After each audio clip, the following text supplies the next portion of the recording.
জুলাই আন্দোলনের আগ পর্যন্ত বাংলাদেশের রাজনীতিতে যে রাজনৈতিক শৃঙ্খলাবোধ, যে জীবন দর্শন, যে রাজনৈতিক সৌন্দর্যতা আমরা লক্ষ্য করেছি।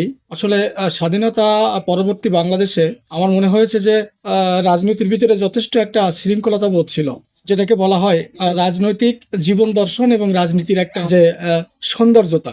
সেটা আসলে জুলাই যোদ্ধার বলি বা জুলাই আন্দোলন বলি বা জুলাই গণ অভ্যুত্থান বলি, এরপরে যেন বিনষ্ট হয়ে গেছে। অর্থাৎ এই যে 18 মাসে দেখলাম যে বেশ কিছু উচ্ছৃঙ্খল শব্দ, বেশ কিছু নোংরা ভাষা, বেশ কিছু উস্কানিমূলক শব্দ বা বাক্যের আসলে ঘনঘটা আমরা দেখতে পাচ্ছি। আর নতুন প্রধানমন্ত্রী তারেক রহমান সাহেবের কাছে আমার অনুরোধ থাকবে যে রাজনীতিতে যে ভীষণ একটা রাজনীতির যে এই যে বিশৃঙ্খলতা, এই যে রাজনৈতিক সৌন্দর্যতা, এই যে একে অন্যের প্রতি ভীষণভাবে আক্রমণাত্মক কিছু একেবারে অশ্লীল ভাষা বা অশ্লীল শব্দ ইদানিং এই 18 মাসে আমরা দেখেছি। তো আপনার কাছে একটাই অনুরোধ থাকবে, সেটা হচ্ছে যে এই ভাষাগুলোকে পরিহার করতে হবে এবং রাজনৈতিক যে সৌন্দর্যতা, রাজনৈতিক যে সুন্দর একটা মহিমান্বিত রূপ, অবশ্যই সেটাকে এস্টাবলিশ করতে হবে।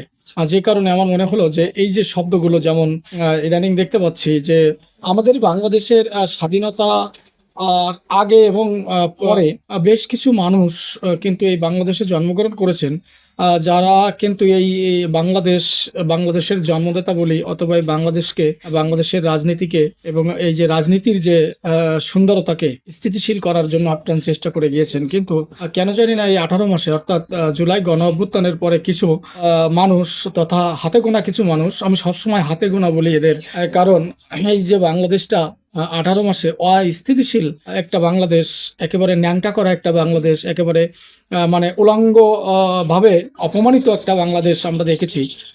এই জায়গাটা তৈরি করেছে প্রত্যেকের জায়গা থেকে। আমার মনে হয় যে এই যে রাজনৈতিক যে জীবন দর্শনগুলো চলে গিয়েছে, এই যে রাজনৈতিক যে হঠকারিতা, এই যে রাজনৈতিক যে পীড়ন, যন্ত্রণা, এই যে রাজনৈতিক যে কিছু আসলে ব্যাখ্যা, যে ব্যাখ্যাগুলো, যে শব্দগুলো আসলে পুরো বাংলাদেশটাকে কিন্তু অপমান করে, যে শব্দগুলো স্বাধীনতাকে ভীষণভাবে মারাত্মকভাবে অপমানিত করা হয়, এমন কিছু বাক্য বা শব্দ না, আমার মনে হয় যে হুট করে ঠেলে আপনি ফেলে দিবেন এবং হুট করে ঠেলে দিয়েই আপনি রাতারাতি একটা জিনিসকে এস্টাবলিশ করবেন, এটা কিন্তু সেটা সম্ভব না। কারণ এই বাংলাদেশ কিন্তু একদিনের বাংলাদেশ না। এই বাংলাদেশ কিন্তু 5ই আগস্ট তথা এই যে জুলাই গণ অভ্যুত্থান বলেন, বা এটাকে তো গণ অভ্যুত্থান বলবো না, এটা হচ্ছে জাস্ট একটা জনগণ এবং কোমলমতি শিক্ষার্থীদের সাথে একটা বাটপারি একটা দিন ছিল।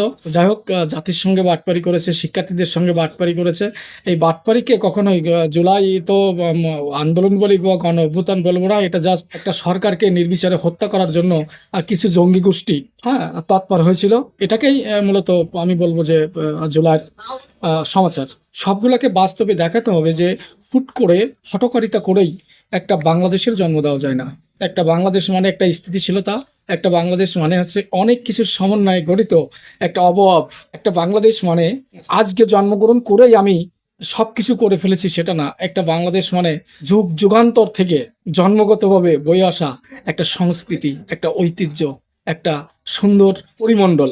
সেই পরিমণ্ডলে বসবাসরত বিভিন্ন মানুষের সংস্কৃতি, বিভিন্ন মানুষের শিক্ষা দীক্ষা, তাদের সবকিছুর সাথে মিলেমিশে তৈরি করা একটা জায়গা, একটা স্থান, একটা পর্যায়। এই পর্যায়টাকে কেউ এক বাক্য দিয়ে, একটা শব্দ দিয়ে একেবারে নিঃশেষ করে দিবে, সেটা আসলে সম্ভব না।